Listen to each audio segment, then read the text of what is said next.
Today we'll talk about how can you fix this problem or know how you can do that on your 1.1 or app. So all you have to do, so you just click here on settings here. When you just click on it here, it's going to show for you a list like this here. So then you go down, you just keep going down, you click here on apps, come to apps this here, and then you're looking for 1.1 or app. So you just click on it here.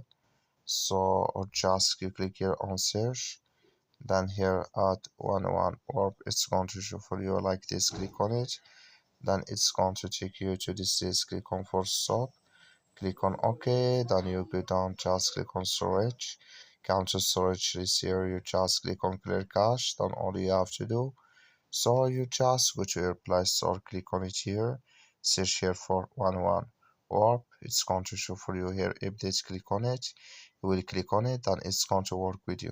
That's all you have to do. Thank you for watching. Don't forget to support us by like and subscribe.